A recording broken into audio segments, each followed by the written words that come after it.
Des parents d'élèves qui, pour certains, protestent aussi contre une autre mesure, celle du port du masque obligatoire dès le CP.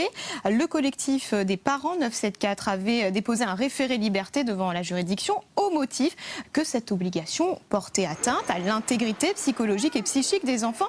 Eh bien, le tribunal administratif a tranché ce soir pour cette juridiction. Il n'y a pas lieu de statuer sur les requêtes. Autrement dit, le masque reste ce soir obligatoire dès le CP. Le collectif va se réunir pour réagir à cette décision.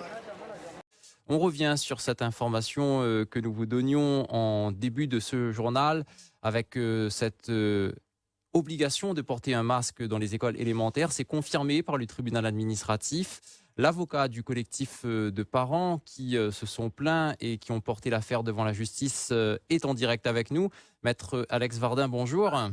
Bonjour monsieur. Et vous êtes donc l'avocat du collectif Parents 974. Cette décision, au fond, vous surprend-elle ?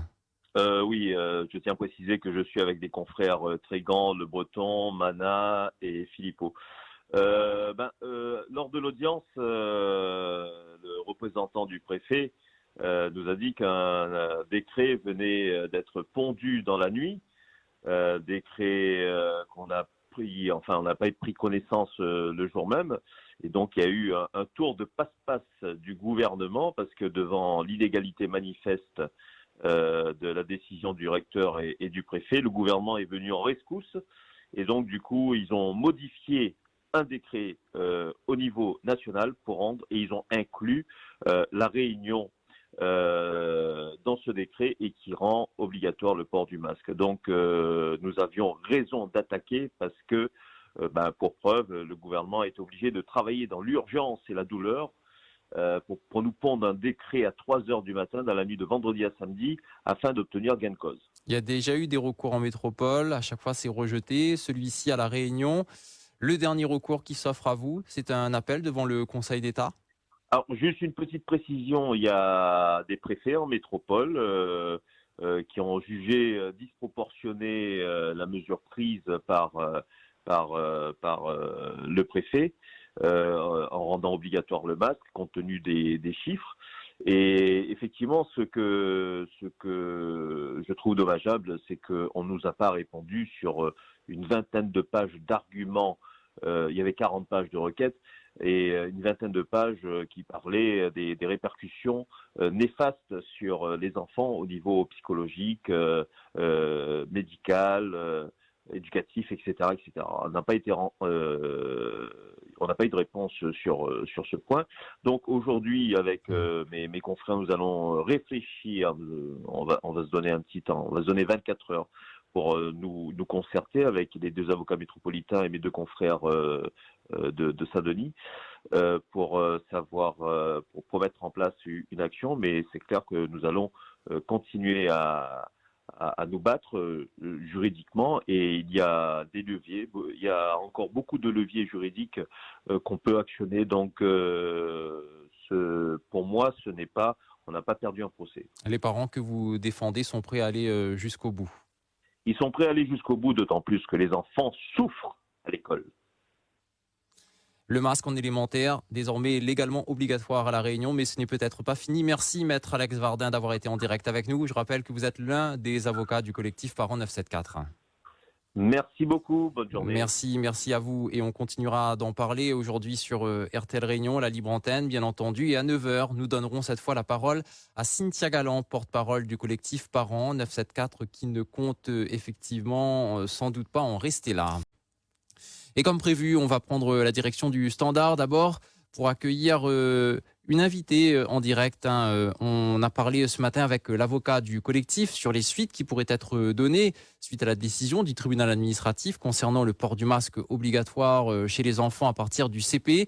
Et cette fois, c'est Cynthia Galland, la porte-parole de ce collectif, qui est en direct avec nous. Bonjour. Oui, bonjour.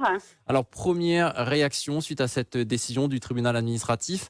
Vous êtes déçu ou au fond vous y attendiez, pardon.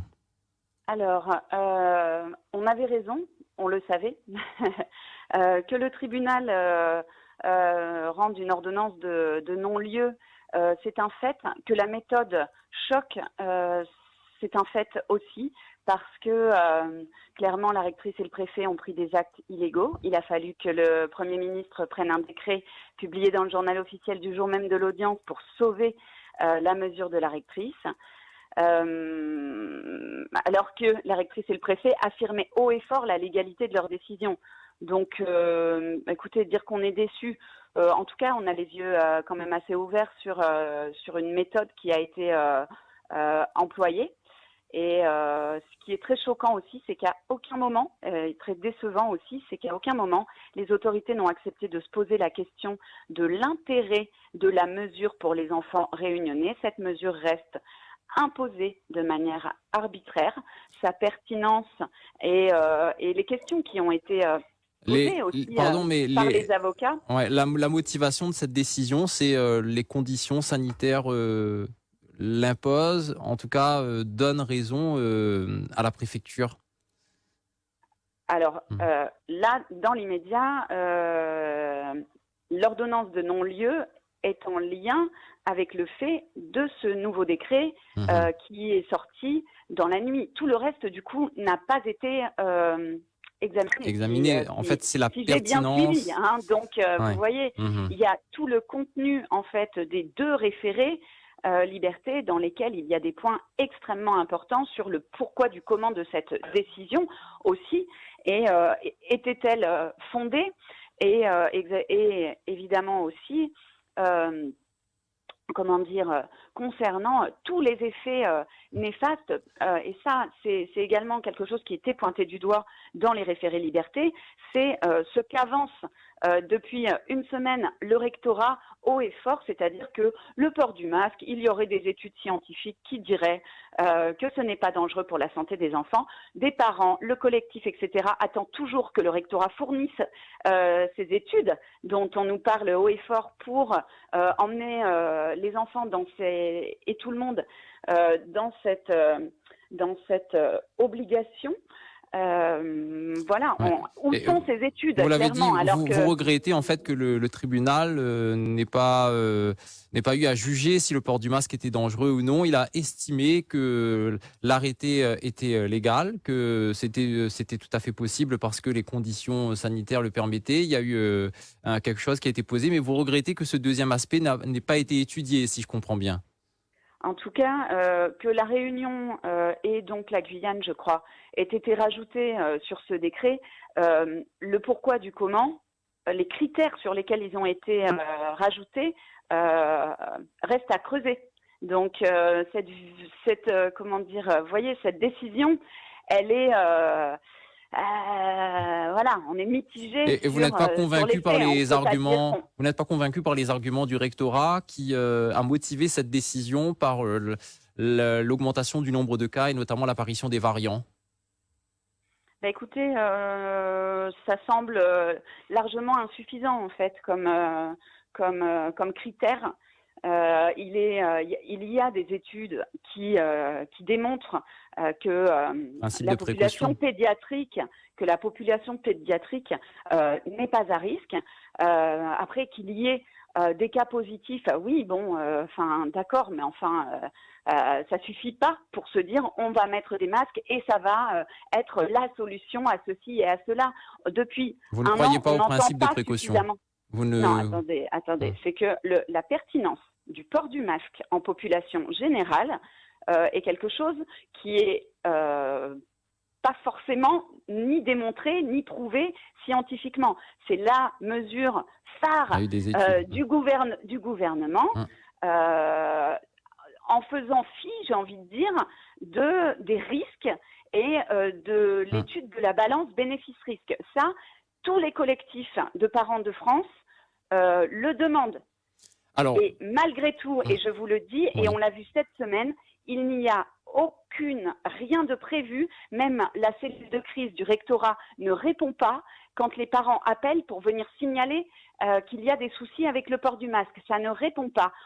Le rectorat ne veut pas avoir de retour à ce niveau-là, ne veut pas en prendre compte visiblement, et c'est comme si cela n'existait pas. Le manque de transparence aussi, ça revient assez régulièrement. En tout cas, ce dossier qui vous concerne, on fait un petit peu le point là-dessus. Et d'ailleurs, la suite, on en parlait avec Maître Alex Vardin ce matin, l'un des avocats du collectif. On n'exclut pas un appel devant le Conseil d'État. Vous pensez le faire, cet appel, et sur quelle base ?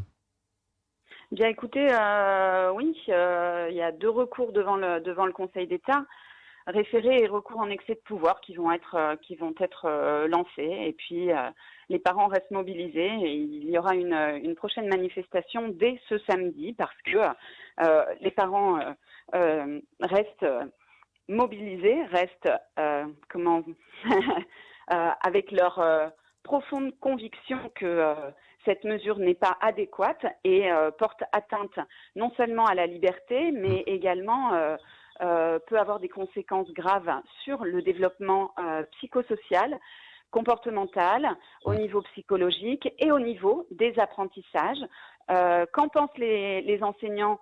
Ça serait intéressant aussi d'interroger ceux qui sont en métropole et qui ont du recul, puisque ça fait des mois que cette mesure est en place là, et plus ça va, et plus ce qui remonte, ce sont l'explosion des consultations en pédopsychiatrie. Il y a des graves conséquences.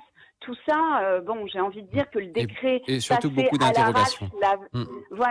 Beaucoup d'interrogations. Ouais. Il y a ceux qui s'interrogent, il y a ceux qui ont lu toutes les conséquences qui sont déjà bien écrites, et puis il y a ceux qui sont dans le déni parce qu'ils ont décidé de faire passer ça en force, quel qu'en soit le prix, pour se donner l'impression ou donner l'impression à la population de faire ce qu'il faut.